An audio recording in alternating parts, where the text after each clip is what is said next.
We have another fun, hilarious, administration compliant show. What are you doing? Shut up. But tonight, we are all Jimmy Kimmel. I still have a show, though, right? Okay, good.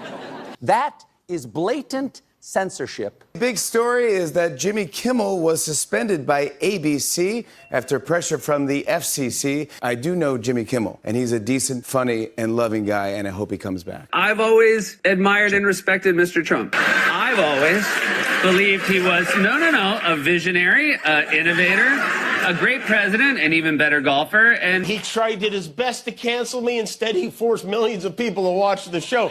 That backfired bigly. He might have to release the Epstein files to distract us from this now. Well, good evening, hello and a warm welcome to हमारे सारे viewers जो इस वक्त Smita Sharma journalist मेरे YouTube station पर जुड़ रहे हैं और जैसा आप देख रहे हैं मेरे साथ खास मेहमान है हमारे इस विंडो में जो क्लिप्स हमने आपके लिए प्ले की those clips of course are from the kind of the legendary, they enjoy the status of being legends. जो legendary आपके late night show hosts हैं, because अमेरिका में पिछले 48 घंटे में इतनी घमासान देखने को मिली, and the man at the heart of it is of course Jimmy Kimmel, but the man at the heart of the entire controversy and the world turning upside down is that one man called Donald Trump, जिन्होंने आकर America की first amendment और उनकी freedom of press और freedom of speech उन सबको जो वाट लगाई है, तो उसे समझने के लिए कि आखिर यूएस में हो क्या रहा है। और जिमी किमेल का पहले फायर होना एबीसी से, फिर उनको वापस रीइंस्टेट किया जाना, इसके लिए we thought the best person to talk to would be India's very own late night host और हमारा दोस्त Akash Banerjee aka the Deshbhakt. Akash, thank you so much for joining me here. Thank you Smita, and मैं एक क्लैरिफिकेशन पहले से लगा देता हूँ।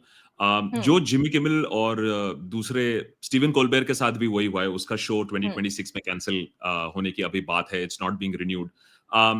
जो चीज अभी अमेरिका में हो रही है वो चीज दूसरे देशों में पहले ही हो चुकी है, तो हम लेट नाइट सटायर करने की जब सोचते हैं हमारे देश में तो वो होता नहीं है। लोग सटायर समझते नहीं है, satire is taken very negatively, जो कि अब हमें अमेरिका में भी अभी दिखने को मिला। बिल्कुल, और वो मैं कंपैरिजंस तो खैर करूंगी ही, और इसीलिए Akash, I hope my signal is all right, मैं फ्रीज नहीं कर रही हूं आपके लिए। Okay, so Akash, let me start by talking about this Jimmy Kimmel episode first, and जो viewers हमारे साथ जुड़ रहे हैं, if you have questions for Akash, please feel free to drop them in the chat box.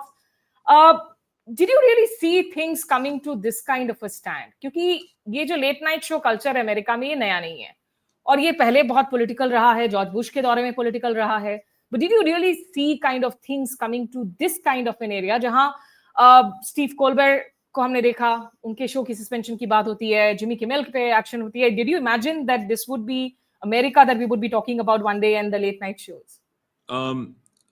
जब हमने देशभक्त शुरू किया था तो हम Jimmy Kimmel, Stephen Colbert, Jimmy Fallon, इन लोग को देखते थे और हम सोचते थे कि हमारे देश में लेट नाइट अमेरिकन टेलीविजन की तरह लेट नाइट सटायर शो क्यों नहीं होता है, लेट नाइट न्यूज शो क्यों नहीं होता है, जो कि थोड़ा सा हंसी मजाक के साथ आपने पॉलिटिक्स की बात कर दी, थोड़ी सी आपने चुगली कर दी, थोड़ी सी आपने रोस्टिंग कर दी।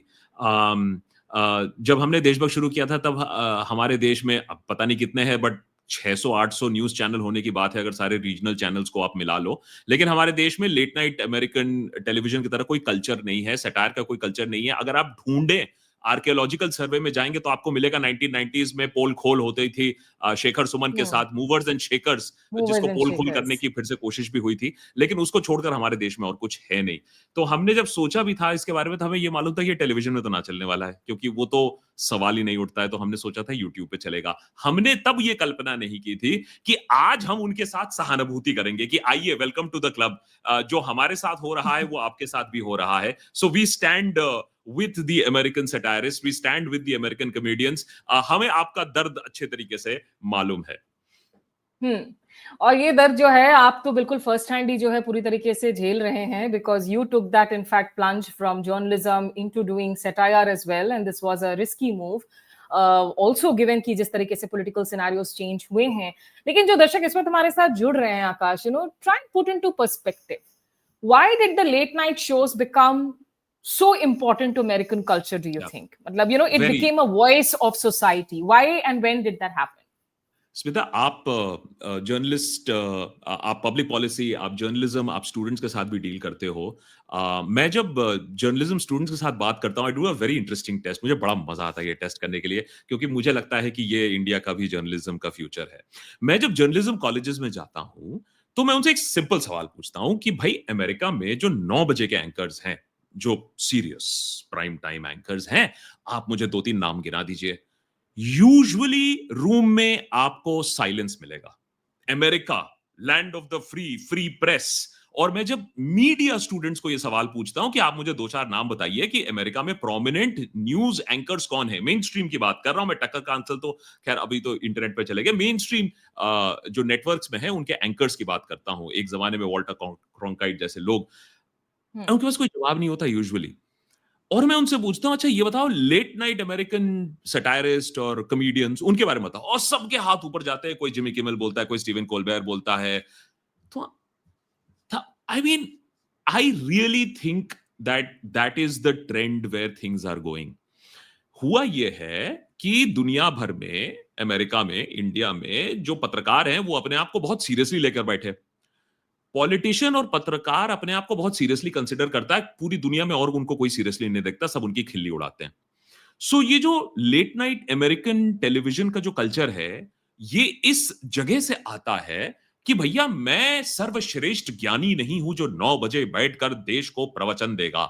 मैं आपका दोस्त हूं, मैं भी आपके साथ भुगत रहा हूं, और ये हो रहा है देश में एक स्लाइट ह्यूमर के साथ। लेकिन what is very interesting Smita is, 9 बजे के बुलेटिन में आपको ज्यादा प्रोपेगेंडा मिल जाएगा, ज्यादा स्पिन मिल जाएगा, लेकिन यहां आपको ज्यादा फैक्ट्स मिल जाएंगे। इसीलिए what has happened in America is that 9 बजे के टेलीविजन शोज उतने इंपॉर्टेंट नहीं होते, एंकर्स उतने इंपॉर्टेंट नहीं होते। लेट नाइट टेलीविजन एंकर्स और सटायर्स ज्यादा इंपॉर्टेंट होते हैं, उनकी रेटिंग्स के लिए ज्यादा इंपॉर्टेंट होते हैं, उनकी क्रेडिबिलिटी के लिए ज्यादा इंपॉर्टेंट होते हैं, और दुनिया भर में भी इनका नाम, इनका डंका ज्यादा बजता है।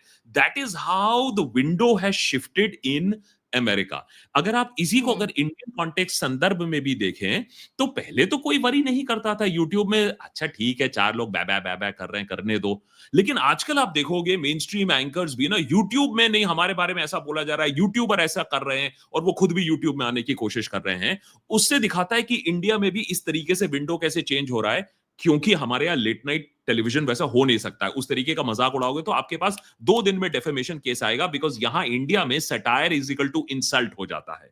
जो 2 दिन भी मुझे लगता है बहुत ज्यादा बोल रहे हैं आप, उसके पहले ही आ जाएगा। मैं तो इधर उधर हो गया थोड़ा सा बहाव में। हाँ, 2 दिन भी नहीं होंगे। तो that is why I think वो इंटरनेट पर शिफ्ट कर गया है, एंड लोग जिनको अच्छा इंफॉर्मेशन चाहिए, जिनको थोड़ा सा सटायर समझ में आता है, जिनको क्रिटिकल थिंकिंग समझ में आता है, वो फिर इन लोगों को देख रहे हैं। और इंटरनेट पर आप देखोगे इस तरीके की जो भाषा है, इस तरीके का जो ब्लंटनेस है, वो आप इंडियन इंटरनेट पर पाओगे, जो कि लेट नाइट अमेरिकन टेलीविजन में आज आपको मिलता है। लेकिन वो भी अंडर थ्रेट है, हम भी अंडर थ्रेट हैं।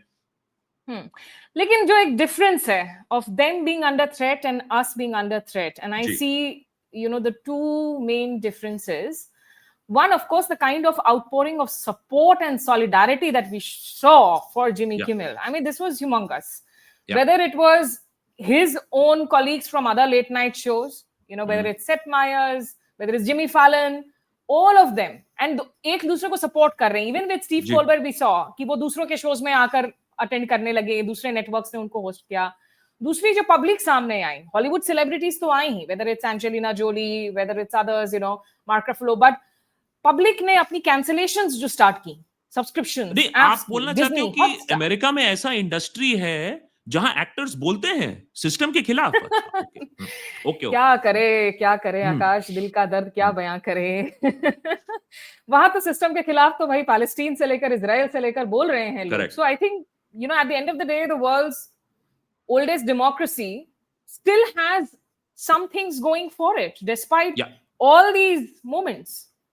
So Smita, we were also working on this, इस पर अब ये एपिसोड देशभक्त पर भी आ रहा है, और हम लोग जब इसको स्कैन कर रहे थे और रिएक्शंस देख रहे थे, and this is the crux जो भी हमें देख रहे हैं, ये जो आपका सवाल है, ये क्रक्स है। जो हुआ क्यों हुआ, ये सब तो ठीक है, माने वो तो बहुत 2 लाइन में आप बता सकते हो कि भैया देखो, चार्ली कर्क था, कर्क मारा गया, उसके मारे जाने के कुछ ही घंटों बाद जब इन लोग अपना शो कर रहे थे, उसमें उसने एक जिमी किमेल ने विवादास्पद एक स्टेटमेंट दिया था। बाद में पता चला वो विवादास्पद स्टेटमेंट था ही नहीं, वो तो ट्रंप का मजाक उड़ा रहा था, और राइट विंग ने उसको उठाकर as an insult to Charlie Kirk कर दिया।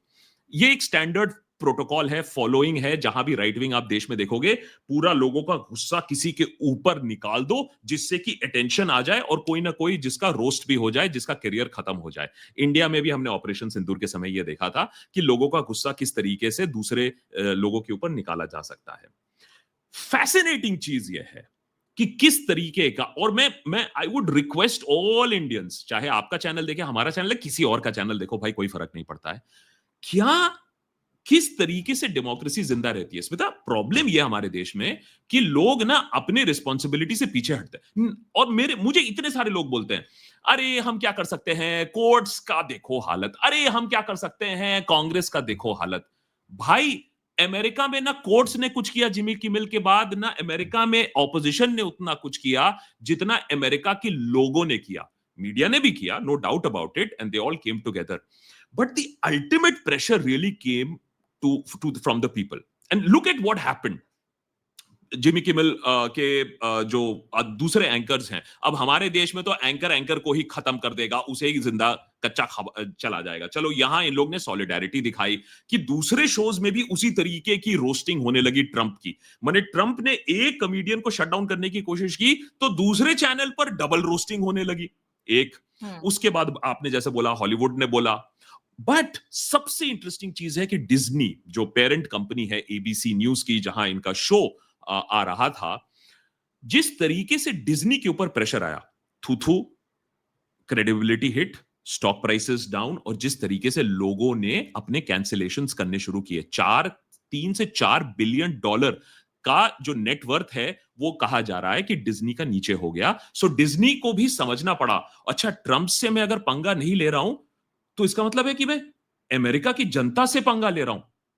तो कहीं ना कहीं एक हफ्ते के अंदर अमेरिका में जब इंडेफिनेटली अगर कोई शो सस्पेंड होता है, एक हफ्ते के अंदर कोई शो वापस नहीं आता है। जब इंडेफिनेटली सस्पेंड हुआ है, एक हफ्ते के अंदर अंदर उन लोग ने अपनी थिंकिंग चेंज करके कहा, हम ट्रंप का गुस्सा ले लेंगे, हम ट्रंप से लड़ लेंगे, लेकिन हम अमेरिका के लोगों को इस तरीके से डिसअपॉइंट नहीं कर सकते। ये पीपल पावर है। हम भूल जाते हैं कि भैया, लोगों के पास आपको रास्ते में जाने की जरूरत नहीं है, आपको सिर्फ अपनी आवाज उठाने की जरूरत है। और देखिए कितनी बड़ी चीज हो गई, ट्रंप जैसा डिक्टेटर, ट्रंप जैसा अथॉरिटेरियन पर्सन, उसको भी, and you seeing how angry he is कि अरे ऐसे कैसे एबीसी ने वापस ले लिया उसको। I can only imagine. I mean, he is a quintessential bully at the end of the day, Akash. But the point also is कि यहाँ पर the fact is कि ABC ने शो reinstate किया है। जिमी किमेल ने 17 minute का एक सुपर्ब मोनोलॉग डिलीवर किया। लोगों को कहूंगी कि आप जाकर उसे देखें। लेकिन वहीं ऐसे जो, क्योंकि अमेरिका में बड़ी सिस्टम्स अलग होती हैं चैनलों की, ऐसा नहीं है कि वो एक ही चैनल सब जगह दिखा रहा है। चैनल के डोमेस्टिक एफिलिएट्स होते हैं, तो सिनक्लेयर जैसे जो उनके डोमेस्टिक एफिलिएट्स हैं, लगभग 20% जो उनकी मार्केट है डिज्नी की, वहां पर ये शो अभी भी नहीं दिख रहा होगा। तो do you also see this as a kind of a middle ground compromise? Do you see this really as a victory moment for freedom of speech? How do you define this moment, Akash? So, Smita, ये बात हमें अब समझना होगा। Actually ना, लोग मुझे भी पूछते हैं कि तुम्हें फोन आता है कि नहीं, तुम्हारे शीशे तोड़ दिए जाते हैं या नहीं। एंड मैं लोगों को समझाने की कोशिश करता हूं कि ये जो कट्टा कारतूस से लोगों को डराने का जो डिक्टेटर का जो तरीका है, ये बहुत तरीका पुराना हो चुका है। आज के जो नए जमाने के डिक्टेटर हैं, वो कट्टा कारतूस से काम नहीं करते हैं, वो चाकू छुरी से काम नहीं करते हैं, वो नैरेटिव बिल्डिंग करते हैं। किसी को सोरोस का बोल दिया, किसी को एंटी नेशनल बोल दिया, किसी को एनिमी ऑफ द व्हाइट्स ही बोल दिया, सीधा सीधा। दूसरी तरफ देखो क्या हो रहा है, बिजनेस को किस तरीके से इस्तेमाल किया जा रहा है। Why did ये जो आप कह रहे हो ना, 20% लोग अभी भी, एबीसी ने वापस ले लिया, एबीसी पे शो हो रहा है। और अमेरिका में क्या होता है, नेशनल लेवल पर कुछ बड़े ब्रॉडकास्टर्स होते हैं, सीएनबीसी, एबीसी, और इनका फीड लेकर पूरे देश भर में लोकल टीवी स्टेशंस उसको ब्रॉडकास्ट करते हैं। अब इनमें से जो ब्रॉडकास्टर्स हैं, ये एक तो है Sinclair, which is right wing leaning, साफ, तो वो तो ट्रंप को खुश करना चाहता है, और एक है नेक्स्टार मेरे ख्याल से, और नेक्स्टार का एक डील होने वाला है, एक मर्जर होने वाला है, और वो मर्जर कौन अप्रूव करेगा? Trump administration. सो देखो किस तरीके से एडमिनिस्ट्रेशन अपना प्रेशर बोलने के लिए ट्रंप ने कह रहा है कि हमने थोड़े ना कुछ किया है, हमने तो कुछ नहीं किया है, ये तो इन लोग ने डिसीजन लिया, एफसीसी ने डिसीजन लिया है, मैंने कुछ नहीं बोला है। But see how it works, it doesn't work with a gun on the head, it works with finance, it works with hidden threats कि हम तुम्हारा मर्जर ही कैंसिल कर देंगे, जिससे ऐसे शोज को कैंसिल करना पड़ता है। जैसे स्टीवन कोलबेयर का शो जुलाई में कैंसिल हुआ, उसी तरीके से उसने सोचा होगा जिमी किमेल का भी कैंसिल कर देंगे, क्या जाता है, मुझे कौन रोकने वाला है। ये तो पब्लिक पुशबैक के वजह से ये रीइंस्टेटमेंट हुई है। लेकिन आकाश, जो एक और यहाँ पर बात है जो डिफरेंस नजर भी आता है यहाँ, if you look at even Jimmy Kimmel का जो मोनोलॉग उसने दिया अपनी रीइंस्टेटमेंट के बाद में, he didn't make it a partisan sort of a monologue. उसमें he actually ended up thanking जो opposition के जो right wing figures भी हैं, जो खुद डोनाल्ड ट्रंप के रिपब्लिकन पार्टी में शामिल है, whether it's a Ben Shapiro, whether it's a Ted Cruz, इन लोगों को थैंक यू बोला क्योंकि इन लोगों ने एक्चुअली सपोर्ट एक्सप्रेस किया था। तो that's also another huge difference when we look at the scenario here कि यहाँ तो अगर विश्वगुरु ने तो कुछ बोल दिया तो भाई विश्वगुरु ने बोल दिया, बस दिन है तो दिन है, रात है तो रात है, फिर उनकी पार्टी से भी जो है कोई तो और कोई आवाज उठाएगा ही नहीं। यू नो, आई होप, मैं थोड़ा सा पेरेनियल ऑप्टिमिस्ट हूं इस सब मामलों में, मैं ये सारी चीजें नेगेटिविटी देखता हूं, लेकिन फिर मैं सोचता हूं कि अगर मैं भी नेगेटिव हो जाऊं तो फिर क्या होगा। I just want to say that मेरे ख्याल से मुझे इंडिया में भी वो स्पार्क दिखने को मिल रहा है कि एक बेन शपीरो जो कि हार्ड राइट है, एक टेड क्रूज जो कि बहुत ही बड़ा ट्रंप का भक्त है, आप सोचो ऐसे लोग आकर बोल रहे हैं कि यार देखो मुझे तो बड़ा मजा आया। टेड क्रूज ने कहा मुझे बहुत मजा आया, उसका शो कैंसिल हो रहा है, लेकिन यार ये भी तो गलत है, क्योंकि उसने बड़ी सही बात कही कि अगर ऐसे तरीके से अगर बैन करने लगो तब तो फिर राइट विंग का तो सब कुछ बैन हो जाएगा। थिंक अबाउट इट, बात भी सही है। अगर अगर अगर इनसेंसिटिव कमेंट के लिए आप किसी को बैन कर रहे हो तब तो राइट विंग तो कुछ रहेगा ही नहीं, क्योंकि राइट विंग में तो इनसेंसिटिवनेस कूट कूट कर भरी हुई है। So that means that the threat to democracy was that much कि ट्रंप प्रेम से ऊपर मेरा प्रेम फॉर फ्रीडम ऑफ एक्सप्रेशन है।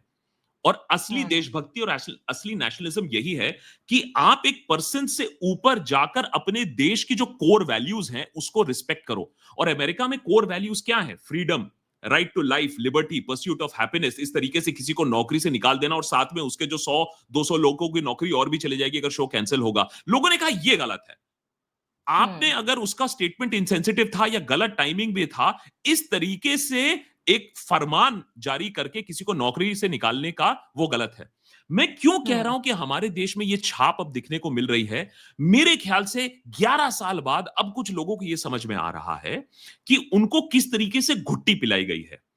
अब मैं देखता हूं कि लोग आकर हमारे कमेंट्स में लिखते हैं कि यार देखो हम सपोर्ट तो तुम्हें नहीं करते, हम तुम्हारी बातें नहीं मानते, लेकिन हाँ ये बात तो तुम सही कह रहे हो कि E20 जिस तरीके से लाया गया वो तो छल है कि 5 साल पहले E20 कैसे ले आए, हमारी गाड़ी का माइलेज तो खराब हो गया है। यार हाँ बात तो सही है, इंफ्रास्ट्रक्चर खराब हो गया है।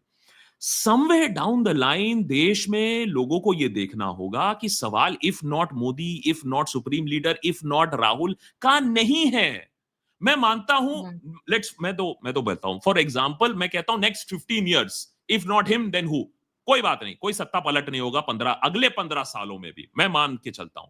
मेरा सवाल यह है कि अगर अगले 15 साल में सत्ता नहीं बदलेगी तो क्या आप सवाल पूछना बंद कर दोगे? क्या आप इंफ्रास्ट्रक्चर के बारे में नहीं पूछोगे? E20 के बारे में नहीं पूछोगे? जो आपके एग्जाम्स रोज कैंसिल हो रहे हैं उसके बारे में नहीं पूछोगे? जिस तरीके से फ्रीडम ऑफ एक्सप्रेशन दबा चले जा रहा है, जो आपको भी दिख रहा है कि मीडिया में अगर आपको सच्ची में मेन स्ट्रीम मीडिया में खबर आए, आप चैनल पलटते रहोगे लेकिन आपको सच्ची खबर नहीं मिलेगी।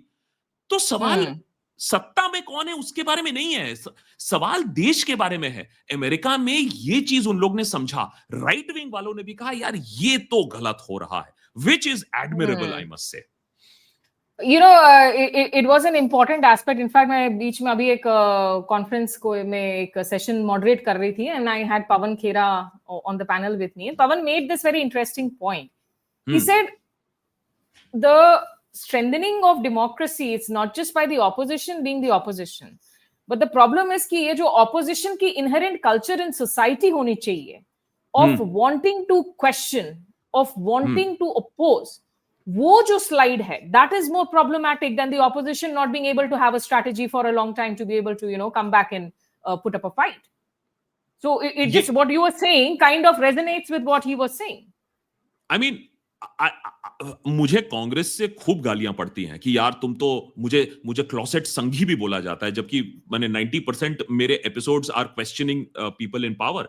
मैं ऑपोजिशन को इसलिए सवाल करता हूं क्योंकि आपका भी काम है to galvanise the opinion, to challenge the government. अभी देखिए वोट चोरी की अगर आप बात कर लीजिए, किस तरीके से हमने तो 5 एपिसोड्स अभी वोट चोरी पर बनाए, और अगर आज इंडियन एक्सप्रेस का फ्रंट पेज देख लीजिए कि किस तरीके से यू टर्न किया है हमारे इलेक्शन कमीशन ने, because Rahul Gandhi expose the fact कि किस तरीके से ई साइन से उसको मिस यूज करके वोटर डिलीशन अटेम्प्ट हो रहा है। अब उसको उन लोग प्रोटेक्ट करने की कोशिश कर रहे हैं, तो opposition played a very good role and वहां जनता का भी एस्पेक्ट आया। But you are absolutely right कि सिर्फ रिस्पॉन्सिबिलिटी राहुल गांधी या ऑपोजिशन या टीएमसी या डीएमके या आम आदमी पार्टी की नहीं है, एक नेचुरल क्वेश्चनिंग रोल रहना चाहिए। और मैं हमेशा पूछता हूं, यह संविधान कब बदल गया मुझे पता नहीं चला, कि हमें तो बताया गया था कि आप वोट करोगे किसी के लिए और फिर सवाल पूछोगे उससे। हमारे कहीं ना कहीं माने without us knowing the constitution has been amended, हमारे संविधान को एटलीस्ट हमारे मनों में, लोगों के मनों में कॉन्स्टिट्यूशन को अमेंड करके ऐसा बना दिया गया कि अगर आपने किसी के लिए वोट किया तो आप उसके बारे में सवाल नहीं कर सकते हो और कोई टॉलरेशन नहीं होगा। आपने सवाल कैसे कर दिया, ये कहां से आ गया, मुझे ये बात समझ में नहीं आती है। जब तक लोग ये नहीं समझेंगे तब तक मेरे ख्याल से कोई भी ऑपोजिशन चाहे कितना भी अच्छा हो, हमारे देश को आगे नहीं ले जा पाएगा। अगर आज ऑपोजिशन होता लोगों का, कोई मजाल नहीं है किसी सरकार की इतने घटिया तरीके की रास्ते बनाने की, कोई मजाल नहीं होता कि इतने एग्जाम्स कैंसिल होते, मजाल नहीं होता कि 5 साल पहले आपने E20 ले आए और आपने एक ऑल्टरनेटिव पंप नहीं दिया। और वो भी खैर सुप्रीम कोर्ट भी महान है कि कोर्ट ने भी ये सुनने से मना कर दिया। बट क्लियरली जहां पीपल पावर होता है, मैं छोटा सा एग्जांपल आपको देता हूं, डॉग्स का इशू है और मुझे दुख भी लगता है कि यार देखो, जहां मोबिलाइज होना था पब्लिक को डॉग्स के मैटर में, स्ट्रे डॉग्स के मैटर में, I am a dog lover, but मैंने कहा यार अगर आप इसको लेकर आप मोबिलाइज हो सकते हो, कोर्ट्स को प्रेशराइज कर सकते हो, कोर्ट को सुओ मोटो कॉग्निसेंस करवा सकते हो, तो इसका मतलब है दूसरे मुद्दों पर भी जब आप अपनी आवाज उठाओगे तो फिर कोर्ट्स या सरकार उनको सुनना पड़ेगा। आई रियली बिलीव दैट अगर हम थोड़ा सा और सिविकली अवेयर हो जाएं तो ये सारे मुद्दे भी सामने आएंगे और शायद हमारे पास भी लेट नाइट शो होगा जहां हम थोड़ा सा सटायर करेंगे मेन स्ट्रीम टेलीविजन पर। वैसे आप जैसे, क्योंकि आप तो देशभक्त भी हैं आकाश, और ऐसे हजारों हमारे टेलीविजन के देशभक्त और राष्ट्रभक्त हैं जो बड़े खुश हो रहे थे कि देखो अमेरिका हमें फ्रीडम ऑफ स्पीच के बारे में सिखाता है, वहां पर ये क्या हालत हो गई है। तो द शैडेनफ्रोड जो हम कहते हैं ना, सिम्टम, मतलब वो ये नहीं रियलाइज कर रहे कि भाई अगर दुनिया के बड़े लोकतंत्र में अगर ये हाल हो रही है तो भैया इसमें खुश होने की जगह रो लो, दुख हो लो, कोई पानी ढूंढ कर जो है थोड़ा डूबने की कोशिश कर लो, instead of trying to actually take portraits की यहाँ क्या हाल हो रखा है। यही जो लूजर की फितरत है, ये हमारे देश के कण कण में घुस गया है। हम ये नहीं देखते हैं कि दूसरे देश कहां ऊपर चले गए हैं, लेकिन जहां दूसरे देश ऊपर से कहीं भी नीचे आते हैं, खुशी की लहर दौड़ जाती है। मतलब वो पैंट खींच कर नीचे उतारने वाली जो मेंटालिटी है ना लोगों की, और खुद नहीं करेंगे लेकिन नीचे उतारेंगे। हमने भी अपने एपिसोड में अमेरिका का मजाक उठाया, लेकिन इसका मतलब यह नहीं है कि अमेरिका का मजाक उड़ाएं तो हम बहुत अच्छे हैं। ये एक छोटा सा इसमें होता है आजकल यूट्यूब में, अगर आप देखिए पिछले 2-3-4 सालों में हमने देखा है dollar ending, and of the dollar, रूपी राइजिंग। अरे भैया डॉलर तो खत्म नहीं होने वाला है, तुम डॉलर को मारकर अपना रूपी क्यों ऊपर उठाने की कोशिश कर रहे हो? चाइना इकोनॉमी कोलैप्सिंग, अरे यार 5 साल से मैं देखे जा रहा हूं, अभी तक तो कोलैप्स ना मारा, लेकिन चाइना की इकोनॉमी कोलैप्स होगी, चाइना से चीजें बाहर जाएंगी तो हमारे पास आएंगी, वो भी नहीं आई, वो भी वियतनाम चली गई, लाओस चली गई। तो व्हाट इज दिस अबाउट कि भैया वो खराब है तो मैं अच्छा हूं? हम पाकिस्तान से अपने आप को, अरे पाकिस्तान से कब से हम कंसिडर करने लगे भाई अपना कंपटीशन? हम पाकिस्तान से compete करके हम अपने आप को बेहतर महसूस करते हैं। We have to stop this defeatist mentality कि नहीं वहां भी रास्ते खराब है, नहीं नहीं नहीं, वहां के रास्ते देखो जो अच्छे हैं, वहां के खराब रास्ते मत ढूंढो। I couldn't agree more। मतलब मुझे जब जब लोग वो हैशटैग ट्रेंड करवा कर बोलते हैं ना, कुछ भी बोल दूं तो go to Pakistan, hashtag go to Pakistan, I always turn around and ask them, why go to Pakistan? Yeah, why are you sending me to a country that is a lower benchmark and a lower standard for me? Send me to a country which holds higher aspirations and higher standards for me। मतलब भेज भी रहे हो तो उस country में भेज रहे हो जहां जिसको मैं नहीं कंपटीशन मानना चाहती। मैं I want India to aspire for higher standards। मैं तो बनर्जी हूँ, मुझे तो बांग्लादेश भेजते हैं वैसे। हाँ। मैं बंगाल से हूँ, मुझे भी भेजते हैं। फाइनल क्वेश्चन देन आकाश, और यहाँ पर जो बातें आप कह रहे हैं, हालांकि ये जो मैंने टिकट्स डाल रखी है ना, Trump versus freedom of speech, Jimmy Kimmel fired then reinstated और ह्यूज पब्लिक सपोर्ट, ये सबको आप जरा ऑडियंस को बोलूंगी, थोड़ा सा आप इंडिया कॉन्टेक्स्ट में सोचिएगा। मैंने इंडिया कॉन्टेक्स्ट में नहीं डाला है, लेकिन आप इसको सोच सकते हैं कि इंडिया कॉन्टेक्स्ट में यहाँ जो अमेरिका वाली फाइट बैक दिख रही है, वो इंडिया में तो इसका 10% 15% भी शायद ना मिले। Where do you see things going finally, Akash, for America, for late night shows? Do you think that culture will come back stronger, will evolve stronger, or there will be problems with it? And in India, what keeps you going despite all the risks that you face? Smita, घूम फिर कर it comes down to public only. तो लोग मुझसे बोलते हैं कि यार ये जो तुम रिस्क ले रहे हो, ये जो सवाल तुम पूछते रहते हो, how does it matter? And Smita, trust me, lot of people, उनको थोड़ा सा ऑड लगता है कि मैं इस ब्लंटनेस से बोलता हूं। मैं बोलता हूं, भाई देखो, मैं गोली खाने के लिए या जेल में सड़ने के लिए ये काम नहीं कर रहा हूं। मैं ये काम कर रहा हूं क्योंकि मुझे लगता है कि हमारे देश में ऐसे देशभक्त हैं जो देश की भलाई के लिए, देश को ऊपर ले जाने के लिए कंटेंट कंज्यूम करना चाहते हैं। They want to be aware. जिस दिन वो कंटेंट नहीं कंज्यूम करेंगे, मुझे खाने के लाले पड़ जाएंगे, मुझे भीख मांगना पड़ेगा, मैं ये काम करना बंद कर दूंगा। So I have this pact with our audience that boss, if there is only an enough number of people, तो मैं ये नहीं कह रहा हूं कि हमारे पास बिग बॉस वाले नंबर्स हैं या हमारे पास कोई आर्मी ऑफ फैंस है, लेकिन जो है उससे we can run a small team. And our requirements are very small. We run from a very basic office. So that means that कम से कम इतने लोग हैं. अब मैं सोच रहा हूं, जो इतने लोग हैं जिन्होंने हमें 7 साल सस्टेन किया, क्या ये लोग इतने हो सकते हैं? अगर इतने से इतने हो गए तो हमारा गधा जन्म सफल हो जाएगा. America is also witnessing the same thing. They are trying to shut down free press. आप वॉशिंगटन पोस्ट की बात कर लीजिए, आप न्यूयॉर्क टाइम्स की बात कर लीजिए, आप लेट नाइट टेलीविजन की बात कर लीजिए, हर जगह धीरे धीरे क्रीपिंग एक्विजिशन हो रहा है. जो चीज हमें अच्छे से मालूम है कि हमारे देश में कैसे हुआ है, main stream media, main stream print को किस तरीके से कंट्रोल किया गया है, वही चीज आज हमें अमेरिका में दिख रहा है. इसका एक ही निवारण है, चाहे इंडिया में हो या अमेरिका में हो. कितना पब्लिक पुशबैक मिलेगा, कितना पब्लिक कंजम्पशन होगा, क्योंकि लोग यहां कहते हैं हाय मेन स्ट्रीम मीडिया तो इतनी खराब है, जो एनलाइटेंड लोग हैं. तो मैं कहता हूं भाई, इतने एनलाइटेंड हो तो जो अच्छा काम कर रहे हैं उन्हें देख लो, क्योंकि जो अच्छा काम कर रहे हैं वो स्ट्रगल क्यों कर रहे हैं. मेरा सिंपल सवाल है. हमारे देश में ऐसा नहीं है कि अच्छा काम करने वाले लोग नहीं है. आप अपना काम कर रहे हो, मैं अपना काम कर रहा हूं, बथेरे ऐसे यूट्यूब चैनल्स हैं जो अच्छा काम करने की कोशिश कर रहे हैं. Smita, the question is also of the problem of consumption.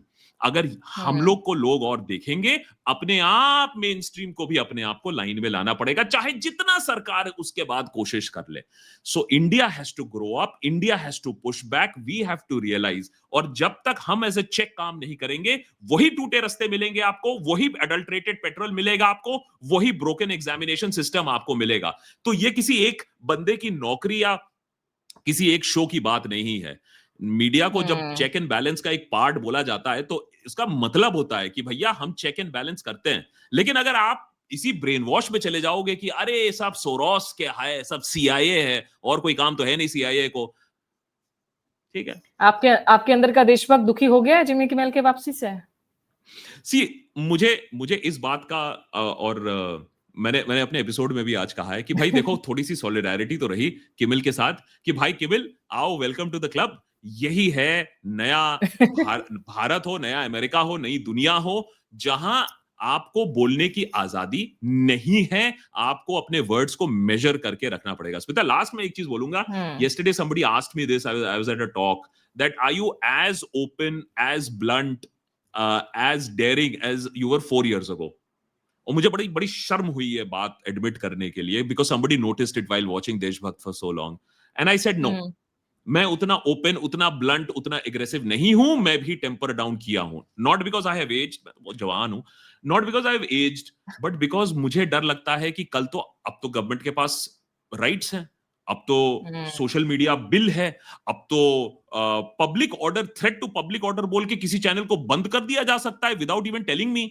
अब तो जॉन डो ऑर्डर्स आ रहे हैं बड़े बड़े पूंजीपतियों से, जब आप नोटिस में भी नहीं हो, कोर्ट में भी नहीं हो, आपका नाम भी किसी केस में नहीं है, यूट्यूब से नोटिस आ रहा है, ये 5 एपिसोड्स आप इमीडिएटली डिलीट करो।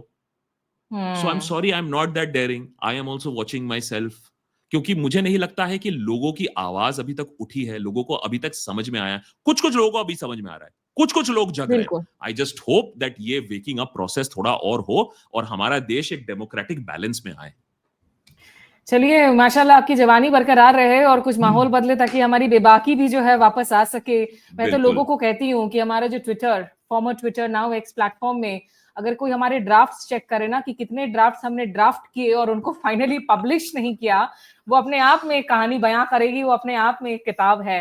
बहरहाल, जैसा हमने कहा कि can freedom of speech fight back and win in US? They have stood up to the bully. Some of them have, a large section of them have done their role.